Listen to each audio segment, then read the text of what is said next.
بسم اللہ الرحمن الرحیم۔ ناظرین کرام، جاپان کے دارالحکومت ٹوکیو میں ایک شخص ٹیکسی میں سوار ہوا، زبان نہ آنے کی وجہ سے زیادہ بات نہ کر سکا۔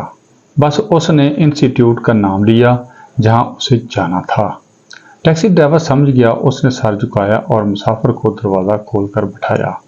اس طرح بٹھانا جاپانیوں کا کلچر ہے۔ سفر کا آغاز ہوا تو ٹیکسی ڈرائیور نے میٹر آن کیا، تھوڑی دیر کے بعد بند کر دیا اور پھر تھوڑی دیر کے بعد دوبارہ آن کر دیا۔ مسافر حیران تھا مگر زبان نہ آنے کی وجہ سے چپ رہا۔ جب انسٹیٹیوٹ پہنچا تو استقبال کرنے والوں سے کہنے لگا، پہلے تو آپ اس ٹیکسی ڈرائیور سے یہ پوچھیں کہ اس نے دوران سفر کچھ دیر گاڑی کا میٹر کیوں بند رکھا۔ لوگوں نے ٹیکسی ڈرائیور سے پوچھا تو وہ بولا، راستے میں مجھ سے غلطی ہوئی، مجھے جس جگہ سے مڑنا تھا وہاں سے نہ مڑ سکا، اگلا یو ٹرن کافی دور تھا، میری غلطی کی وجہ سے 2-2.5 کلومیٹر سفر اضافی کرنا پڑا۔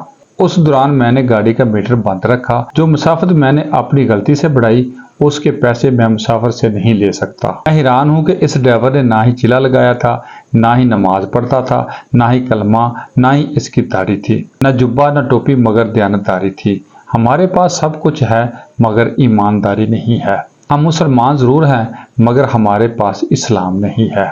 اسلام پگڑی، کرتے پجامے اور داڑھی کا نام نہیں ہے بلکہ اسلام سچ بولنے، صحیح ناپنے تولنے کا نام ہے، دیانتداری کا نام ہے۔ آئیے اب ہم اپنا موازنہ کرتے ہیں۔ وطن عزیز میں جگہ جگہ دینی مدارس ملیں گے لیکن دین پر عمل درآمد الا ماشاءاللہ۔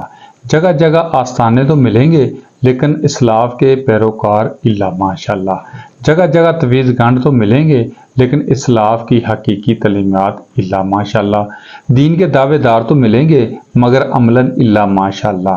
ناظرین کرام، مگر یہ بات حقیقت ہے، ہم ایک دوسرے کو گستاخ اور کفر کے فتووں کی جلگار میں ہم اپنا کوئی ثانی نہیں رکھتے۔ حالیہ دنوں میں ہمارے شہر علی پور چٹا میں گستاخ صحابہ رضی اللہ تعالیٰ عنہ اور گستاخ اہل بیت علیہ السلام کے نام پر یکے بعد دیگرے متعدد FIR درج ہوئی، جبکہ اس طرح کی متعدد درخواستوں کا بھی اندراج ہوا۔ اب سوچنے کی بات یہ ہے کہ FIR کروانے والے اور اس کے جواب میں درخواستیں دینے والے دونوں فریق ہی پکے مسلمان ہیں، اور جس طرح من پسند کی بنا پر نان سٹاپ الزامات کی بچھاڑ کی جا رہی ہے، میں سمجھنے سے قاصر ہوں اس میں اسلام کا کیا فائدہ ہوگا یا پھر دین اسلام کو کیا تقویت ملے گی۔ مگر یہ بات روز روشن کی طرح عیاں ہے، نبی رحمت صلی اللہ علیہ وسلم کی حیات طیبہ ہمیں بلائی اور صلہ رحمی کا درس دیتی ہیں، جس کی لاتعداد مثالیں موجود ہیں۔ میں تفصیل میں نہیں جانا چاہتا مگر اتنا ضرور کہوں گا کہ اسلام کے تشخص کو سمجھنے کے لیے پسند اور ناپسند کی اینک اتار کر دین اسلام کا مطالعہ کرنے کے ساتھ ساتھ عمل پیرا ہونے کی اشد ضرورت ہے، اور یہی صراط مستقیم کا راستہ ہے اور دین اسلام کا حسن ہے۔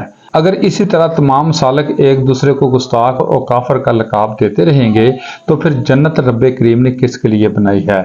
آخر میں DSP ہاشم محمود گجر اور اس کی پوری ٹیم کو خراج تحسین پیش کرتا ہوں، جنہوں نے دونوں فریقین کو ایک پیج پر لانے کی کوشش کی اور مفتیان اسلام سے رہنمائی لینے کا فیصلہ کیا۔ ناظرین کرام، آج کے ٹاپک کی طرف آنے سے پہلے ایک بریک، دوبارہ حاضر ہوتے ہیں۔